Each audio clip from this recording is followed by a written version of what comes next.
Have you ever heard the expression, people don't like change? That's cow patty. People love change. People change their cars, they change their clothes, they change their houses, they change their wives, their husbands. People change all the time. What it is people can't let go of old stuff. And that's one of the hardest things. Now, as I'm talking here, I look around, there's a lot of young people, and I know some of you are looking at me and say, wait, what are you talking to me about that? Where I'm not an old monkey, I'm a young monkey. Well, what happens to young people in organizations is they get afflicted with a disease called the Pike syndrome. Has anybody ever heard of the Pike syndrome? We all know what a pike is, don't you? It's a fish. A big, mean, ugly fish that eats other fish. What Goldberg and his team did, he put a bunch of pike into a great big aquarium. Then he would bring little fish, like goldfish and minnows, and he would put them in the aquarium with him. And you know what would happen? They would just eat them. It was just like Pac-Man. Then what they did is then they put the little fish into a big clear glass jar. Then they would lower the glass jar into the aquarium. Now when the pike would swim around and see the little fish and go to eat it, they would bonk their nose on the glass. They'd swim around a little bit more, see another little fish, go and eat it, bonk their nose on the glass. You see, they couldn't see the glass. Well, after about 5 or 6 hours, what do you think the pike did? They gave up, of course. But that's not the interesting part. Then what they did is they took the glass jar out of the aquarium and dumped all the little fish in now to swim around with the pike. Now what do you think happened? Still nothing.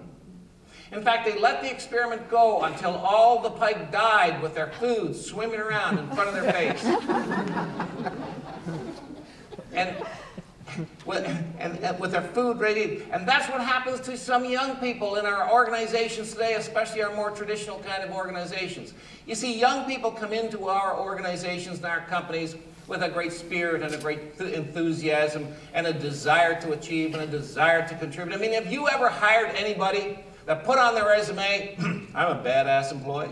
I'm going to come in at 9, go home at 5, and take 2-hour lunches, do as little as possible, and maybe even make trouble for the manager when I'm around.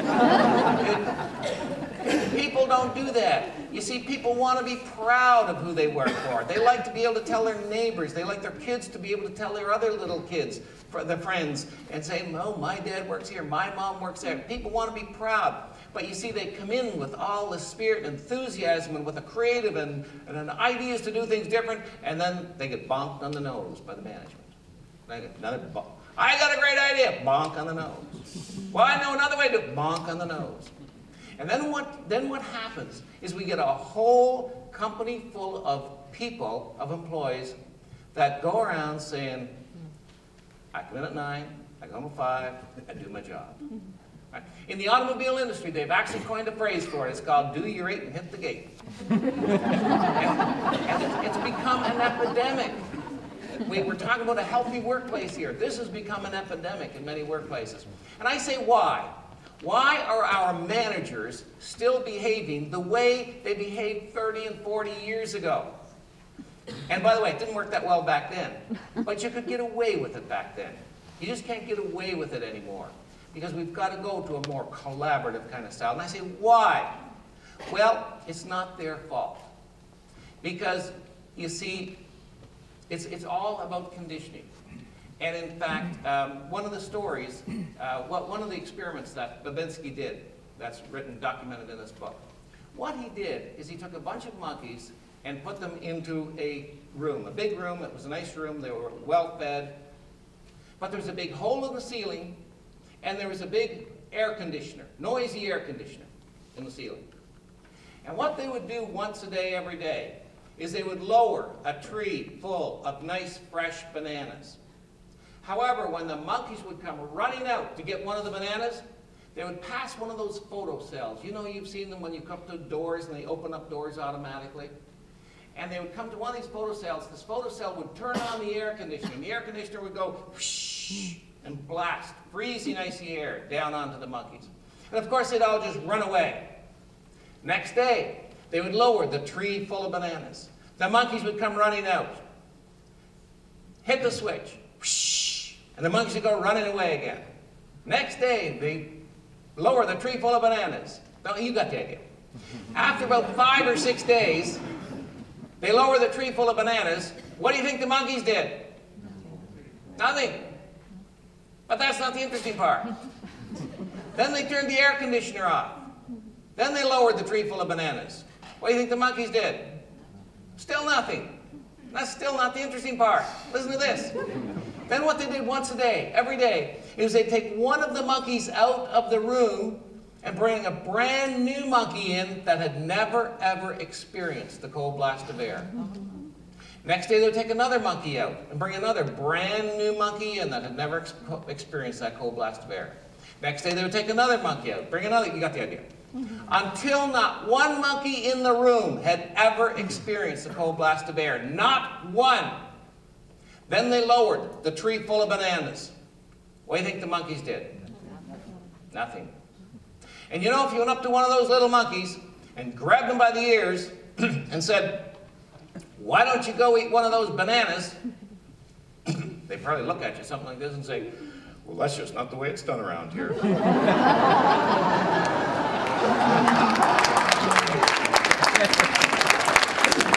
tried that about 10 years ago, and the mayor didn't like it then. I don't think we'll do it again. And you see, we see behaviors going on in organizations today that bear no resemblance in the behaviors that is required to succeed going forward into the future. Look, I used to tell people that I could condition your brains to think what I want you to think, say what I want you to say, and do what I want you to do, and I could do that in 25 seconds.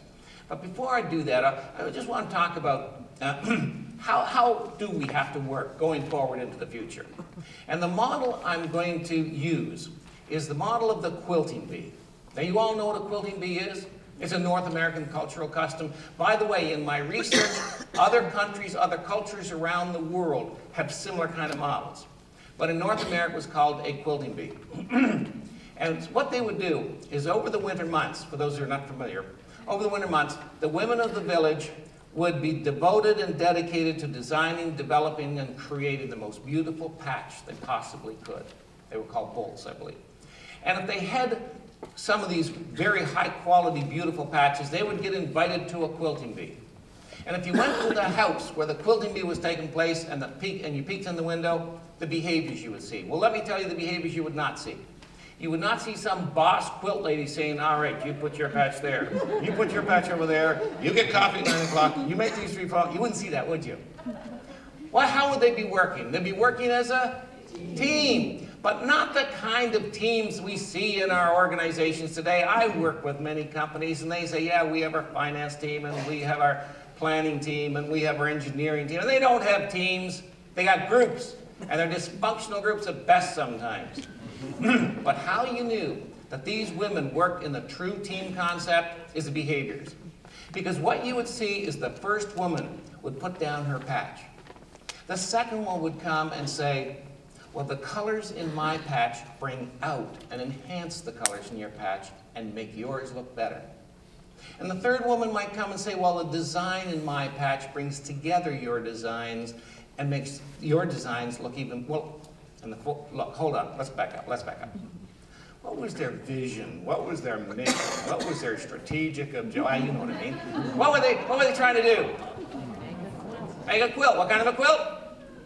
The most beautiful quilt. And how would they know if they made a most beautiful quilt? Well, they might take it to the Markham Fair and try and win a blue ribbon at the Fall Fair.